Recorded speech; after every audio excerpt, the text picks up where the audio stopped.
So we're here today in Santa Rosa, which is basically a suburb of San Francisco. And I flew in late last night to spend some time with Jonathan to help him scale up his chocolate factory. And he's got an incredible story, which you're going to see on the Coach U show, where we did basically 3 hours of in-depth video interview before. An incredible story about how his house burned down, and he went through the ups and downs of entrepreneurship, struggling with health issues and mental health issues and other things. And now has got a great story to help other entrepreneurs like all of us here in office hours. So we're super glad to have him here.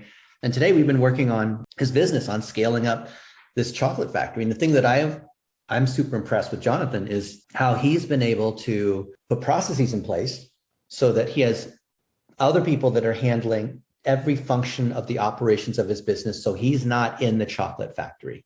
He's not packing. He's not pouring the chocolate. He's not even coming up with designs for new product ideas, which he did originally when he started this whole thing. Yeah, all these ones, these are kind of the prototypes, but all these are done by my team, and they debatably better than the ones that I formulated. So it's cool to even take the parts of the company that you never think that you could get other people to do, and get other people to do them, so you can focus on growing things.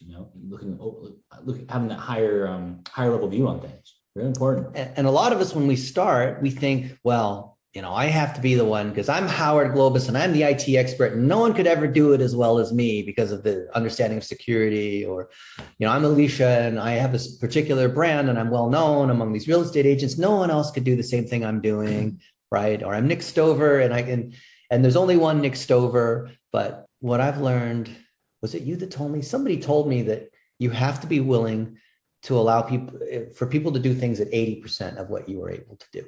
Yeah. And unless you do that, you'll never let go, right? Yeah.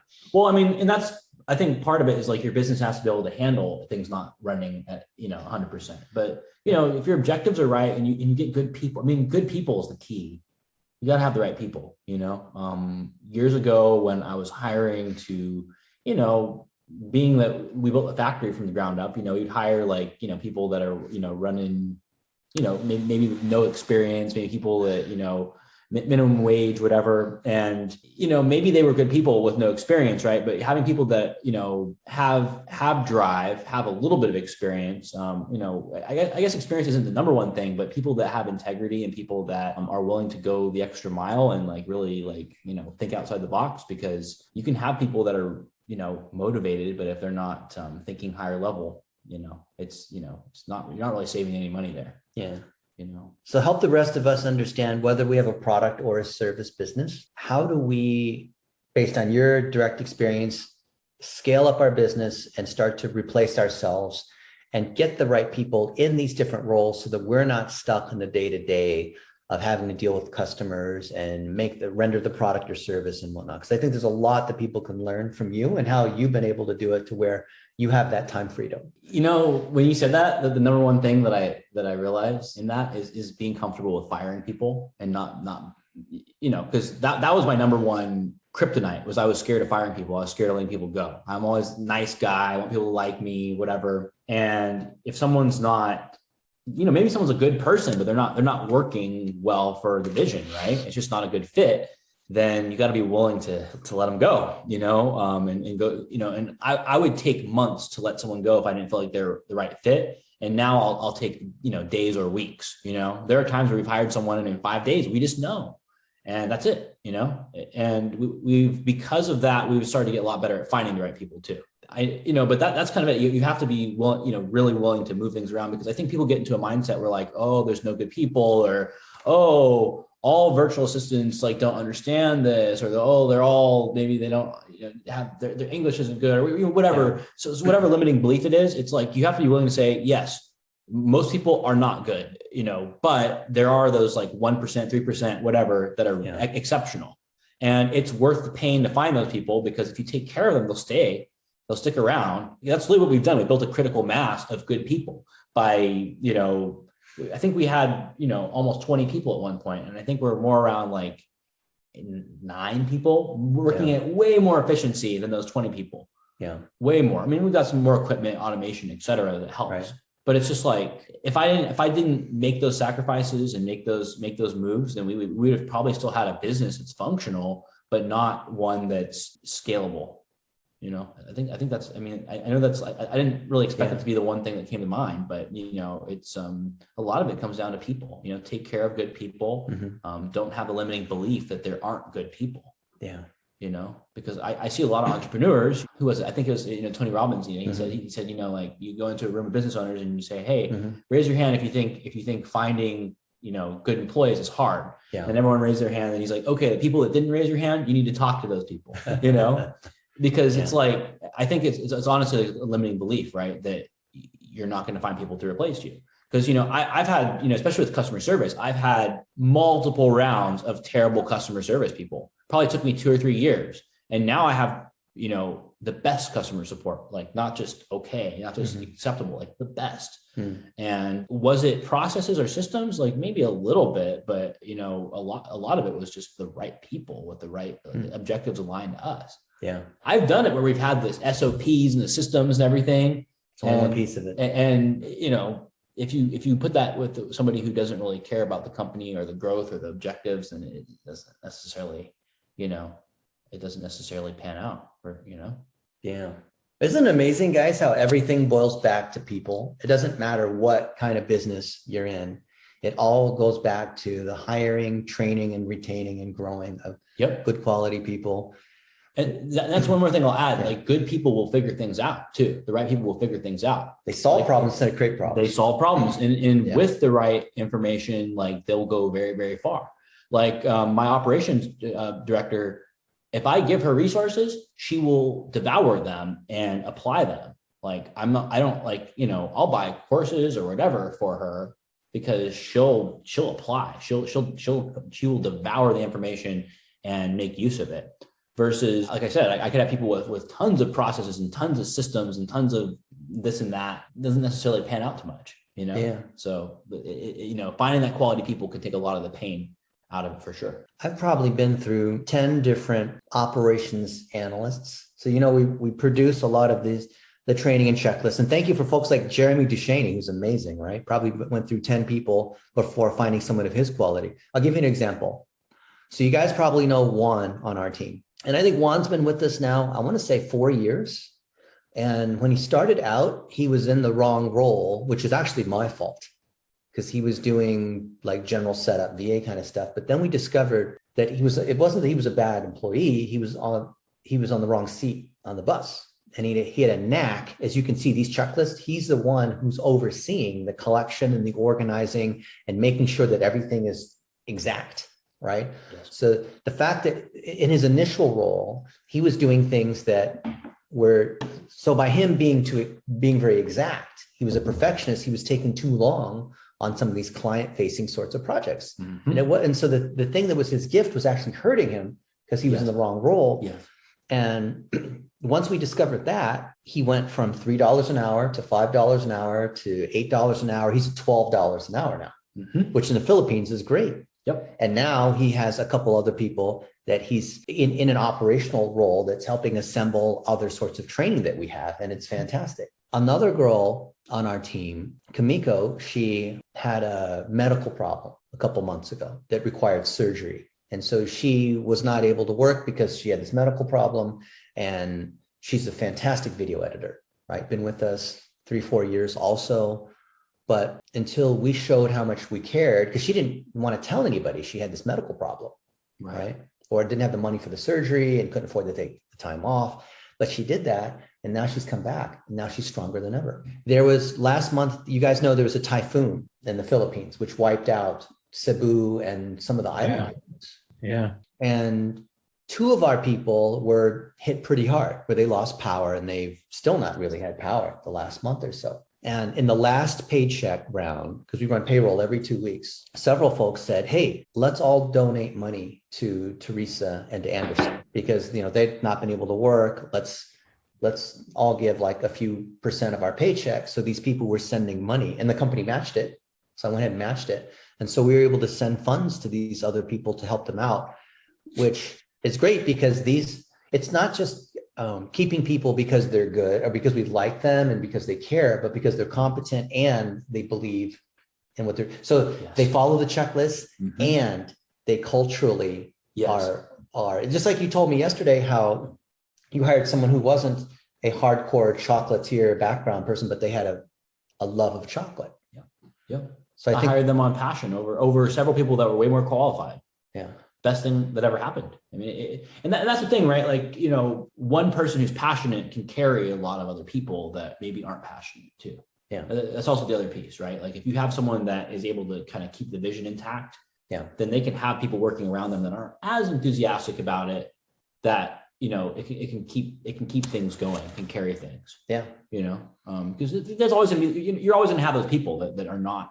It's impossible to have a company where it's 100% of people like are in love with everything about the company. And that's why you have those people that do care about the vision. That it's important to have enough of those to offset the inevitable. Guys, do you have any questions for Jonathan, who is our San Francisco Chocolate Factory process building, health improving friend here?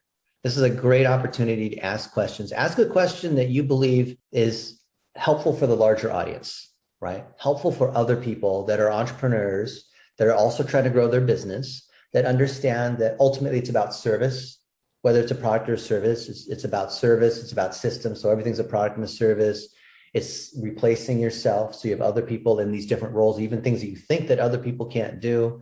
And it's ultimately for a larger vision. Like Jonathan's not doing this because he's trying to become a millionaire chocolatier and compete with Godiva. He knows that entrepreneurs and busy house moms deal with stress. They're one nutrient away, not one funnel away. They're one nutrient away from success. And it could be that one thing. It's not because of them. It's not because they don't have enough motivation, but having that kind of mission and attracting the high quality people and then being able to market because it's furthering the mission, which happens to be selling chocolates of different types. That's awesome, right? I have a question. So part-time versus full-time people. I'm kind of a big believer in the 4-day work week, if at all possible, so that you have a little work-life balance. But I tend to I try to group tasks into somewhat similar kind of skills. But somebody who's like an awesome Canva designer is not necessarily the same person who is an awesome video editor, who is awesome with WordPress and funnel building, lead pages, so I'm just wondering, because I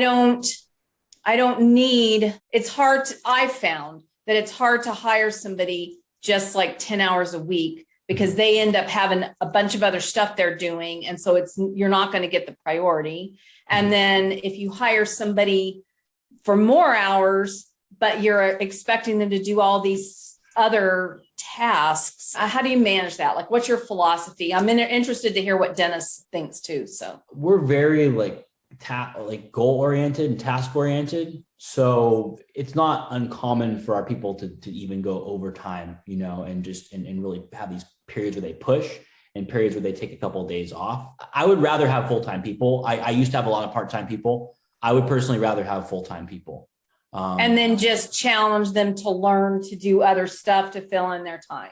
Our minimum wage out here, whatever, is like $15 an hour or something. But at this point, I don't think anyone here makes less than 20 an hour. We pay people way more than what would be normal. And we just challenge them more. Yeah. I mean, it's I prefer doing that because you give someone an opportunity like that and they take it seriously, then they're going to try to do more. And I would just so much rather that, like when both parties feel like they're getting a good deal out of it, like, hey, wow, like I didn't have a lot of experience, but they hired me because of my ambition. Like I'm going to, really show like what I'm made of. And I just always had a really good, with the right people, of course, filtering. I've always had a really good experience with that. But my greatest challenge is when I had part-time people, mostly part-time people. It's really hard. And I'm kind of in that same place now, but I'm struggling to get my head around hiring the full-time people, knowing that they are going to need a whole lot of help getting up to speed with tasks that are they're not coming with that skill set. So I'm going to have to train them. Yep. And they've got to also want to do it. Right. So. Yeah, I think one of the big things for me is having like that, weekly or biweekly meeting with those full-time people and being like, and really being just brutally transparent about where the company's at, what the goals are, what the pain points are, even you as a entrepreneur, where you're at. Because my meeting with my team in mid-December was, hey guys, like by March of next year, I don't want to be involved in the manufacturing I don't want to be involved in the formulating at all. Whatever you guys need to do to figure that out. Like, I trust that you guys have that under control now. What can you do to make that happen? And, I have a really good integrator as an operations manager now, and I don't pay her a tremendous amount more than the rest of the team, but she just loves the vision, loves the company. She'll take, that's what her job is to take the things that I'm spinning off and condense that into tasks and everything for everyone else and make sure those things get moved along. I will definitely say that I'm not necessarily the person to hold people's hands through things. I can, and I will, and I have, but I feel it takes away from my my real strengths. Yeah, I'm not great and patient with it either. And so that's definitely something that I struggle with. But then, leveling up the quality of people, it sounds like that's what you've done in order to be able to work around it. And that's helpful. But then if you're looking for somebody, like I've had a job post on online jobs for off and on for a long time now for somebody like a website developer, which you would think there would be a bazillion of them, right? Yeah. And because I'm looking for kind of like familiarity with a specific tech stack, I have not gotten much response, if any. And so it sounds like maybe what I need to do is go more generic and then just say I'm willing to train you on our particular tech stack. Yeah. I mean, giving that opportunity to that person that's ambitious, but maybe doesn't have the experience, to the right person, like that's a gift. I mean, to the right person, they won't take advantage of that. I think that's a really good idea. And another thing I'll say is it's very scary when you start paying people more. Because the payroll goes up, et cetera. Yeah. Well, also then you feel like, okay, I'm paying you to learn on the job, but then I'm paying you the amount that should be the amount I'm paying with you coming with all these skills already. So it definitely is a bit of a conundrum, especially for somebody with the mind of an accountant like me to kind of get my head around that. But I hear you that it's sure. All I know is that going for quality has always had a better ROI than trying to save a few bucks on the payroll. Yeah. It really has, like tremendously different. I mean, if anything now, like I said, chocolate's being made right now, orders are being shipped, tons of work's being done. I don't even know what's going on. I have no idea. Yeah. I just know that it's being done well. I have no clue what. Yeah, based on what Dennis shared in your your VA document in the last couple of weeks, sounds like you take a similar approach where you pay pretty aggressively by Philippine standards for people on your team. And and it sounds like while you expect them to be sharp, you're not expecting them to come with like this major over the top skill set. You're just expecting them to be really sharp, competent, motivated people. So yeah, that's spot on. Yeah. Yeah, this is a great question from Alicia too. So I'll mute myself. Alicia's got a couple things here. So Alicia says, I used Dennis's approach to hiring and found amazing people. I'd love to hear about that, Alicia. And then then we'll go to the second question. Yeah, sure. So one of the things that I did, which was actually really hard for me, is I followed the rule of, hey, if they didn't do it the way that I said, right? So insert a secret keyword. And what I was doing is I was having people send something that said, I want to be and then whatever the role was, and then insert my location. And so the truth was that in order for anybody to do that, they actually had to go research me a little because I didn't tell them where I'm located. What I found was people who didn't do it at all.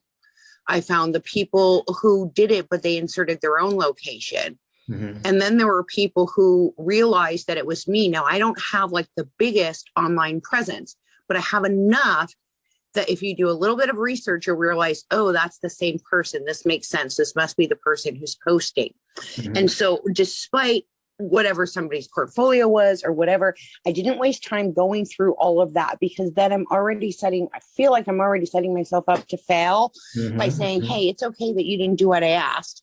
It's okay that you didn't do it the way that, I told you to do it, but you're really great. Well, there's lots of great people out there, but at the end of the day, it's going to hurt me if people won't do what I asked them to do. Right. There's going to be a time to be innovative. So that was very helpful, because there were a ton of great people. And Mhm. because of that, because I went to the next, to the next, to the next, to the next, I was able to find people that had researched me, and I didn't know until I interviewed them. Mhm. And strangely enough, the first 3 people that I interviewed were amazing. And I knew that they were amazing, not just because of what I heard them saying. So I was listening to them, like somebody said, I was with this last company for 3 years. I left because they closed down during COVID. I learned a lot while I was there. Well, I understood from this person that the opportunity to learn more things helps to keep them there. Hmm. So I knew actually that they wouldn't be a good fit for the role that they had applied to. So I actually positioned them for a new role, because I thought that role would be way too mundane. And I cannot tell you how excited this person was to take on a different role that would require more learning, that would require more growth in the position. So that was helpful. And doing those interviews, like Dennis said, like once they do a little project for you, which I had everybody do, Mhm. you had to do a little project for me. If anybody was hesitant, I just moved on to the next person. Exactly. Yep. I wanted somebody who was like, absolutely. They did it. They did it well. They had very little Mhm. instruction. And then the other last thing that I looked for is somebody who would ask questions, not Mhm. somebody who needed hand holding, but Yeah. somebody who would like both take initiative, but still, if I would intentionally leave some information out that you just needed to complete that task. And so I was looking to see, did they ask for the thing that they would need to get it done? And Mhm. did they take initiative on the thing where it required a little judgment? Yes. So these people are amazing. I don't care when they work. I don't care what they're doing. They're just working right now. Yeah. They're doing what needs to get done. I tell them what needs to get done. It's ongoing. I don't feel like they're not working. I have a minimum or a maximum hours set, and they're managing their time. And I have people both when I'm awake who are available, and people who are working when I'm sleeping. And so far, it's really exciting. So, and I attribute a lot of that to really paying attention to the things that Dennis has said over and over again. I'm also using FreeUp, not online jobs, but I'm Mhm. still using the same approach. So that's my little story. Congratulations, Alicia. We like to Awesome. say fewer, better people. Yes. And to pay 20% more to get someone twice as good is way worth it. Because I'm people paying aren't more as well. 20% better. Yeah, People I'm more. are better and worse. Yeah. One of my favorite interview questions is, what do you know about us? Yeah. It's a big one. Obviously we have a different approach when we're hiring like VA type people. Mhm. Like when our customer service one, Mhm. I would literally create a form and I just put in our most common customer service questions. I didn't give them any information or any details. Mhm. Well, the person that, the people that would answer those the best, they had to dig through our website. They had to do a ton of research to Yeah. answer those questions, because they were often like very complex questions that you like, and they did. I had, 4 or 5 people out of maybe like 90 that really did the effort, and then Yeah. I was just, nitpicking about grammar and English at that point. That's so smart. Powerful though. But, it's funny with the, people from hiring someone, in the US physically, and it's like, what do you know about us? And they're like, you make chocolate. And you're like, Yeah. bad answer. You know what?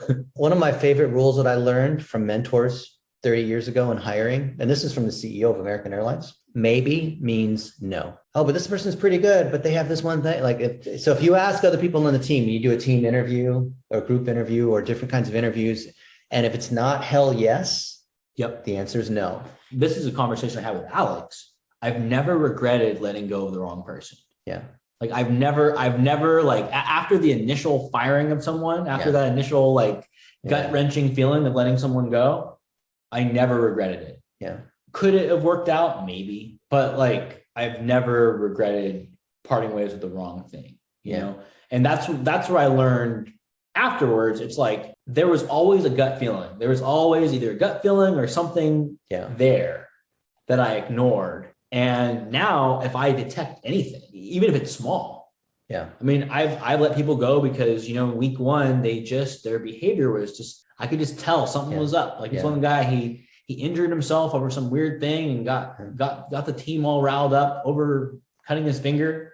And I was like, something's wrong here. I was like, this guy just, you know, so I was just like, you know, whatever it was. And, you know, when I let him go, the way he acted, how angry he got, it just was further evidence, confirmation. You know, but it's just like, you know, that was within a week. And it's just like, it's just a little, it might be a little thing. There was more to it than that, of course, but you know, it's like those few little cues become big, you know, exactly. If it's not a yes, if it's not an easy yes, then you should just move on. Like for example, when I was hiring recently for people to work in chocolate, you know, production, which is a very critical role for us. You know, you're handling the end product. You know, it's you got to be good. I had lots of people with tons of experience, and I had somebody who had like the most impressive resume and most impressive experience, but like I couldn't tell you I couldn't put my finger on what it was. My gut was just.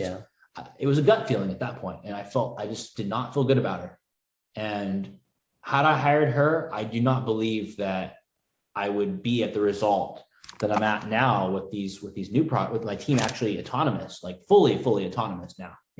I do not believe that I'd be there if I would have chosen that other person. Trust your gut. The gut's got all that experience. It relies on your subconscious. And often, like I know I'm guilty of this. I'll hold on to people too long, or I'll hire someone out of sympathy. Like Ray Dalio, who wrote the book Principles and started the world's largest hedge fund, one of the 10 richest people on the planet. He said that you can help people improve to the next level, but you cannot rehabilitate broken people. No. You can't take people 5 levels up, but you can take them up 1 more step or 2 more steps. And you know, he's big on firing. You know, there's a whole piece of his book where he's just talking about, you know, getting rid of people. It's just not worth it. You know, if you have a mission and a vision, helping that one troubled person by paying them and employing them, you're disservicing your entire team. You're ruining the morale. You're ruining the culture of your company by keeping even one person around that doesn't believe in the vision and the mission. It's poison, you know, and, you know, all it takes is that one person that has maybe a bad attitude, or that, I'm not getting enough or whatever. And that's, you got to be careful of people that drip poison, because, you know, maybe 2 or 3 years ago, I could tell you, I didn't know if my team liked me. They probably didn't. Now I actually feel like my entire team likes me. I actually feel like people like me. And even though I'm not there very much, I actually feel like they think highly of me. Because I'm doing more of what serves them, and I have set themselves up to serve the whole better. You know, and once again, like back to the other thing is like, I am generally kind of a spacey visionary type person, and I have to be honest with myself about that and have someone, you know, that's why my operations person is very much integrator, very much organized, lists, tasks, etc. I do that for myself, but it's like, I need someone who's that on steroids for like creating a little list and tasks for everyone on the team. That is not me. I have done it and can do it, but I realized that my creative nature doesn't favor that. It just doesn't. That's wisdom. All of us need to find an integrator or someone to balance out the stuff that we don't want to do. That way we're not stuck working in the business. Imagine you have the freedom that Jonathan has from where he was years ago, where his house burned down. I was living in my factory, and then I was even once I got a place, I was living in my factory. Other questions for Jonathan here? Well, Alicia has a question. Did we answer it? I'd like to hear about the initial interview, things you listened to, and that helps you guide your decision to bring someone on in which role. I think you partially answered that. Tell us about your company. I like to ask, like, you know, tell us about yourself. I have a few interesting questions. Like, I'll usually do 2 interviews. One will be like a friendly interview, and then the second one I go a little bit hardball, and I'll kind of collect notes on things that I felt like might have been flags, and then I drill them on the second interview. Smart. It's like a good cop, bad cop kind of thing To test your assumptions. Because the first interview is nice for me smiling and everything. The second interview, they're a little more invested. Yeah. Then you can get away with maybe asking a little bit more aggressive questions. Yeah. Like, I know you said you didn't like your manager here. Like, what, like, are you going to end up feeling the same way? You start getting into the more like aggressive questions. But another question I like, and I don't know how this maybe would apply to VAs internationally, but I always like asking people, if you could have dinner with 3 people, who would they be, dead or alive? Yeah. And that can say a lot about someone. I can say. So what are you looking for? Well, I prefer them not mention politicians. Okay. That's always a plus. Sometimes I get nothing out of it, but it can sometimes just, like be an interesting sign of people's open-mindedness or closed-mindedness, interesting sign of people's character, Sometimes people will say like someone they don't like because they want to understand them. That was actually the case of the girl that I recently hired. I think she, I forget who it was, but she was like, I just want to understand why, because I don't like this person, but I want to understand why. And I was like, you know what? I really like that. Great sign. Those are my 2 favorite questions, really. Probably. I mean, I have a few more. Oh, and then also like, in 1 year, if life could be however you want it to be, wave a magic wand, anything, your life could be whatever you want in 1 year. What does life look like? Career and personal life. Yeah. The wild thing is it really, that one really shows you how much of a thinker they are. Are they a big thinker? They have a small vision. They have a big vision. Yeah. And then you say, okay, same question, but 5 years. And, if they're a really big thinker, they probably wouldn't have too different of an answer, because I said anything in 1 year. You could do anything. And for some reason, 5 years, it's very interesting how the mind works, and how people, subconsciously, even though they can have life any way they want, they still limit. Often people can limit themselves quite a lot. So I'll have some people, they'll just say, oh, just a stable job. And it's like, it's always good to hear, find people that have big vision. Yeah. Or some level of ambition, depends on the role you're hiring for, but finding some sort of ambition is huge for me. I like those more my operations person, she might ask the more interviewee questions, but I kind of like doing the, asking more psychological type, or like, what do you think the world needs the most? I ask things like that. Cultural fit questions. Yeah, exactly. Let's see. And for conversion.ai, Tom, I think we might have a new login. Just message inside office hours, or just say inside the office hours Facebook group, and one of our folks will get back with a new one, because I think we have different invite codes. Yeah. Okay. Thank you. I think Howard had a question up above Alicia's second question there. Okay. Oh, there it is. Can you speak to your process of prioritizing or organizing the tasks, processes you started to shed to others as they grew into them? That's a tough one. It was a long drawn process, but I honestly, none of this moved smoothly for me until I got someone who's a good integrator. If I'm being entirely honest, if I could go backwards in time, I would have just paid whatever to find that good integrator and got them to kind of do some of that for me, because like I said, I'm not naturally inclined to do the processes and checklists and everything. Yeah. For my own stuff, I'm pretty good with that. But even personally, with how I run things, I'm only doing 5 big things a day. That's kind of my rule of thumb. I'll have 5 critical tasks that can be big or small. And then, I kind of have weekly, monthly objectives, like by this date, we need to have, this. This project needs to be done. This launch needs to be ready. A lot of those things are put onto the team now, though, just based on, what I think is possible. Hey, I want to start working on flavors like this, or we want to start sending product to influencers, like, 5 a day. And, what's it going to take to do that? And then it's the team that goes from there. They create the tasks and the objectives and the goals. That's where we're at now. Before, it was a mess, quite honestly. Before, it was a mess. But like you said, I think I have like 2 or 3 people on the team that are very, very vision focused, that are the glue. And then I have people that are kind of there, they just work hard.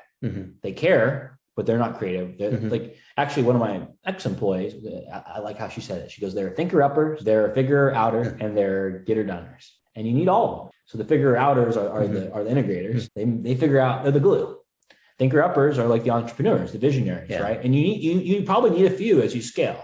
Right now, I'm like the only one, but as you scale, you're going to need more. Yeah, people in marketing, whatever. You need creatives, and there's a value to that. Even though it's not long hours of work, there's a value of that person, and it's not something you could put on a time card, And then the getter doners, we have people that just simply, they work hard. They do very well and they work hard.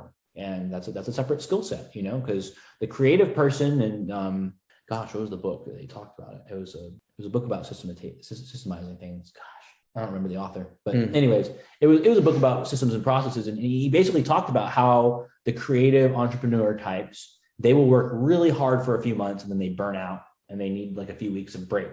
And then they'll work really hard. They go in pulses and cycles. Whereas, and that's the perspective I understand it from. That's also, when I'm talking to Josh, that's the type of person he is too, drive hard for a sec and then kind of, Yeah. Josh is our snow teeth whitening friend. Yeah. Yeah. And that's, there are different styles of leaders. Him and I are kind of more like the bottom up. Yeah. We lift our team up. Yeah. We're not shouting down from the mountain, like do this, do that. I'd rather just have there are people out there that they could not stand not working. Like there's not a single person in my company that if they had like nothing to do, everyone that I've hired, I don't know. That's something I don't know how I've found that type of, I think it's just filtering. Like I said, they would take another job. They would do something. If there was nothing for them to do, they would go crazy. They're not going to sit around and just be punched in on the clock. Yeah. There are a lot of people that would love that, but not, there are some people that there's no way. A classic Silicon Valley gotcha question that I hear is in an interview, they'll ask, what does a perfect day look like for you? So if you could do anything that you want, you're the king of Spain, you have all the money and all the time, what would you be doing? And now this is a trick question, right? Because the way to get disqualified is to say, well, I would wake up on my beachfront mansion and I'd go down to the beach and inhale the air and look at the sea lions and come back and have a nice breakfast with my family, hang out for a few hours, play a little ping pong, hang out at the pool, have a nice meal. It always includes steak and lobster for some reason, Of course. right? And then the whole day is spent basically vacationing in this 5-star sort of mansion. That's an instant DQ. And so the reason why Silicon Valley founders ask that question is to indirectly ask, are you by nature a self-starter, driven, motivated kind of person? Which is why I think when you ask that question, the goal of 1 year from now, you're indirectly asking that, because you can't ask somebody, are you a hard worker? Yeah. So you have to ask this other question to get at, do they have a drive? Yes.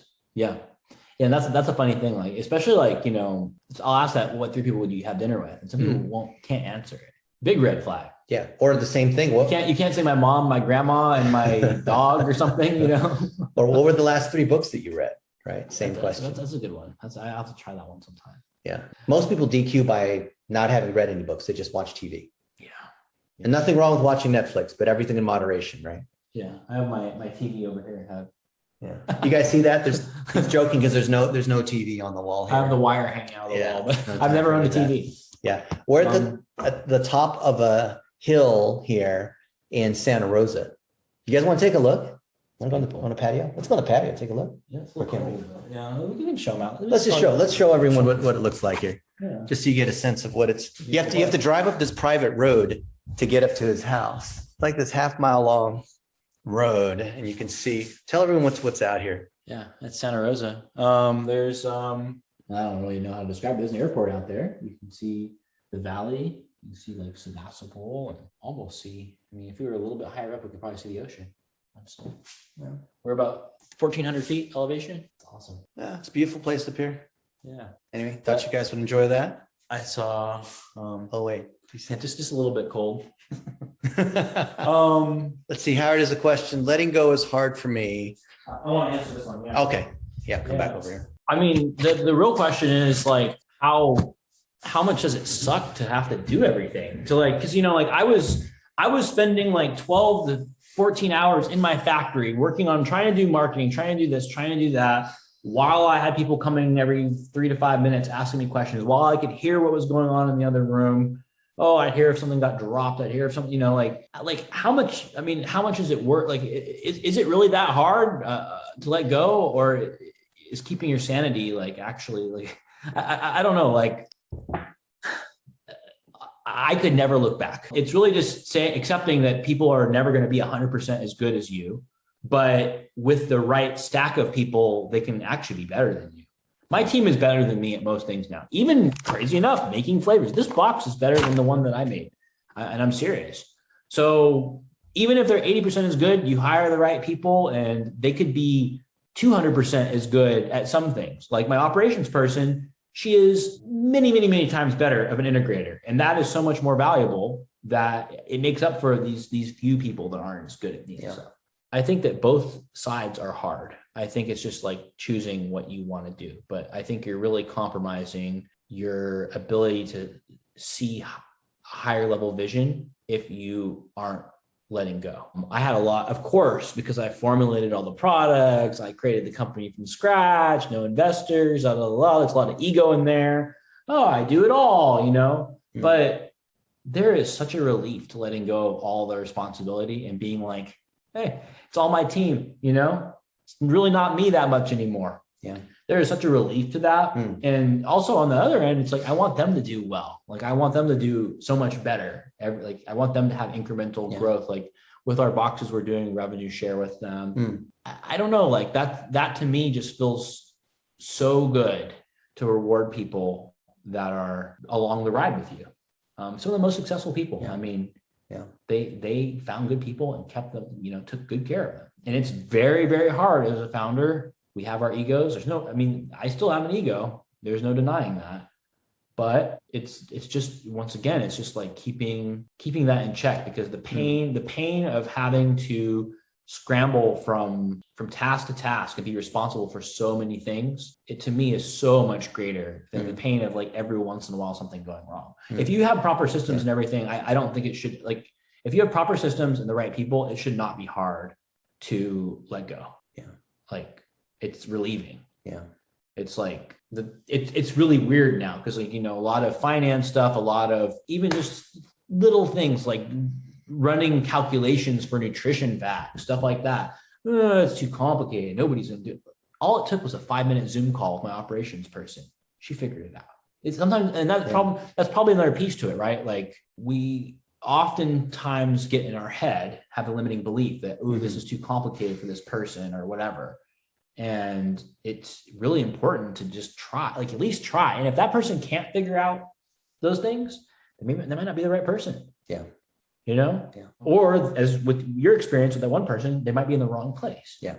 Because like, my head of customer service, she's great at certain things. Amazing. Like, she understands like the health food industry and like the culture around it better than my people that are making the chocolate, and she's in the Philippines, right? But, she took a whole course on Facebook ads. She wanted to learn it. She wanted to get good at it.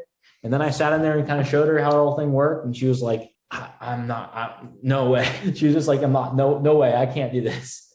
And that's okay, because she's great at something else. Power of a team. Yeah.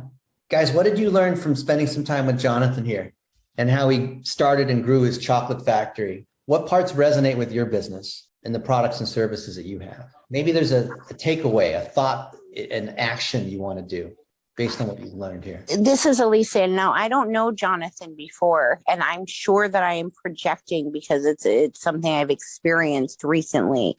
But you have this vibe about you, this sigh of relief vibe. The way that you speak about, I'll never look back. I feel like you're kind of like, oh God, why didn't I do this sooner?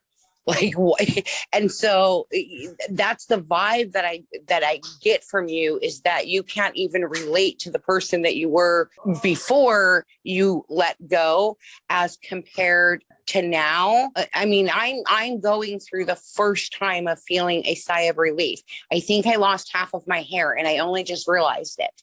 Like throughout my head, all of a sudden I was like, oh my God, did I like lose a bunch of hair? And everybody I've said it to is like, no, like really, you did. Have you gone to the doctor? And I know what the hell that was. It was stress. It was stress. And it wasn't even necessarily the need to control, because sometimes maybe people think, oh, I'm not controlling. It's not even just about the controlling. It's that pressure to think that you have to teach everybody everything as well, when really they're more than capable of learning it on their own. And sometimes you shouldn't be the one to have all the ideas anyway, because somebody's going to have some better ideas than you do regardless. So I almost feel like, even though I don't know you from before, that you're not the same person, that sigh of relief. And that's the experience right now. 100%, 100%. I think there's one other thing I'll add on the letting go thing. I think also it's the fear of not having anything else to do. Like once other people are doing everything, I'm not going to be productive anymore. And then will anyone respect me if I'm not working hard? Or, and the good news is there's always more to do. There's always something to do. If you want to if you want to stay productive, you're going to be able to stay productive. But I know I had that. I definitely had that, like this desire to show everyone how hard I'm working. I want my team to know I'm working just as hard as them, if not harder. Hence why I used to stay there like 16 hours a day. I'd be there before everyone got there. I left hours after everybody else left. It didn't make a difference. Back to the whole point. I don't think they respected me anymore. Maybe even less. That's just another limiting belief thing. But yeah, I'm not the same person. Not at all. Life is easy now. Well, congrats. So glad you could spend time together with the rest of us here. Yeah. Learn from you. I always want to be around the very best people, have them kind of rub off onto us. Just like Jonathan mentioned that he likes to fly first class because the people that you meet there are different. And they kind of rub off the relationships that you have and the deals that are there and just the vibe, I suppose. Yeah.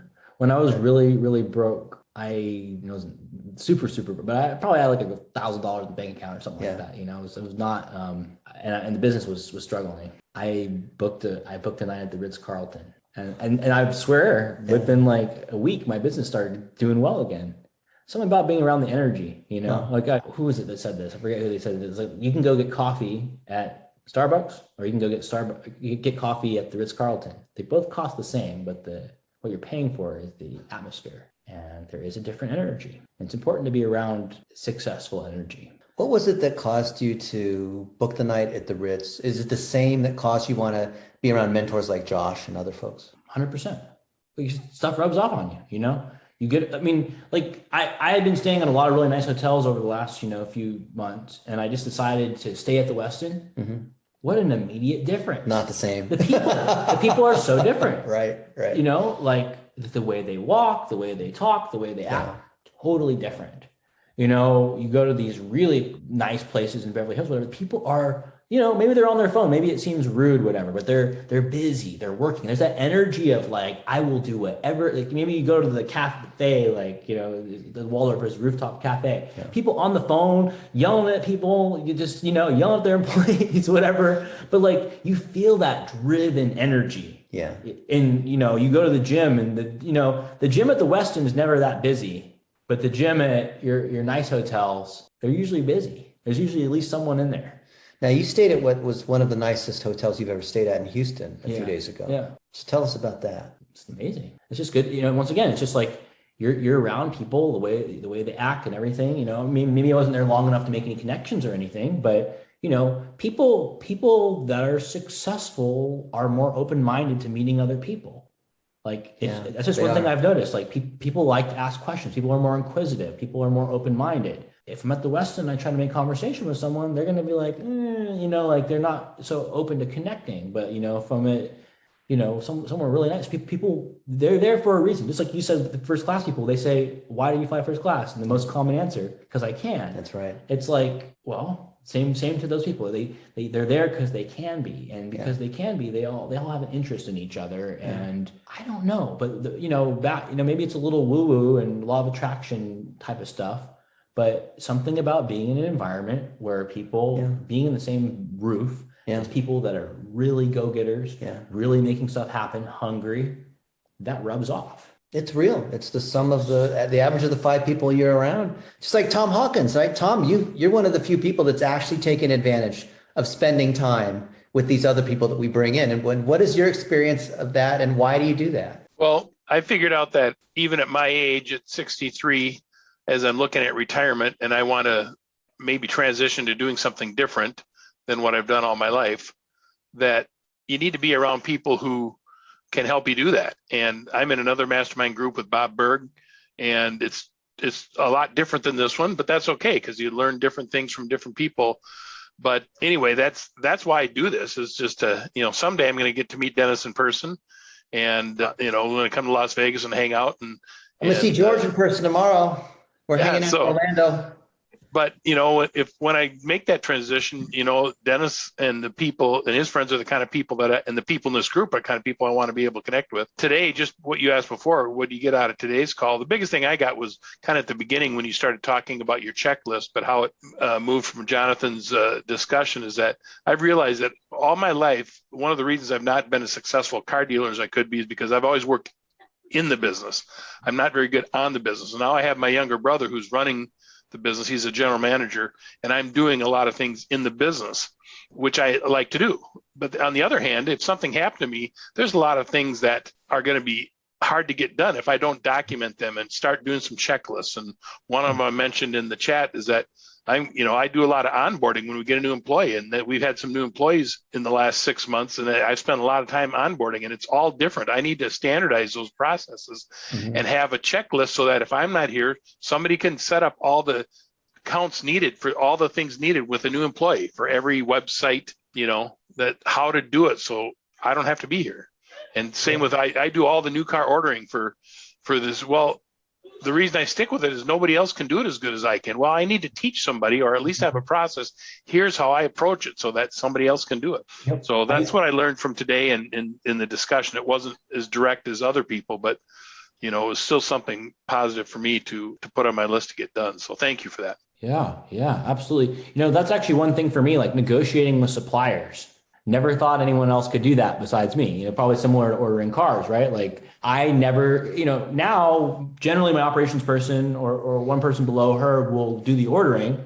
She'll usually do the negotiation, but it's like even procurement, sourcing, et cetera. I'll maybe get on a, 20, 30 minute call and say, okay, here's a list. Let's find these people. And then, now she's gotten pretty good at handling a lot of procurement herself, but, I'll coach her through the, dealing with emails like, oh, this person's bluffing. Like, no, tell them, we'll do a half pallet of this. Like, oh, they're just trying to push their inventory. Like, and just being very direct, but like, kind of coaching her through it. And, now she does it better than I do. I didn't think that anyone else could do it, but now she's just as, if not more protective of the company dollar than I was, Amen. So it's 100% possible. It's just, making the attempt, and it probably won't work the first time, but taking those 4 or 5 attempts to get that one person that can do it, and all the learning that you get from those failed attempts, that's it. I mean, that's your gold. Jonathan, give me your full name again. I want to look you up and yeah, it's we can put it down in the chat here, right? Yeah. Okay. Yeah, do that. Thank you. Jonathan Pantalis. He's got Cacao Calm and Phi Kind. There it is. Yep. Then if I just Google your name, I'll find all about you, I'm sure. Yeah, there's a little bit. I don't have a website or anything, but we got the website. I'll put my company, which we're about to switch our website over to our new site. So it's a little bit of a mess on there right now. All right. In a day or two, it'll look better. All right. Thank you so much, Jonathan. Yeah, of course. Yeah, I had a lot of fun. Everybody. Nice to meet you all. And this is being recorded. So we're going to take snippets of this and put it on the internet, turn it into blog posts. We always want to honor and uplift other people that are sharing their knowledge, because we believe that experts should be documenting what they're doing so other people can learn, even if they're not on your team. But it's just good juju to put out there in the universe. So thank you guys so much. I'm so glad you guys are part of Office Hours. Happy New Year, everybody. We'll see you guys next week. Thank you. Happy New Year. See you guys. Take care.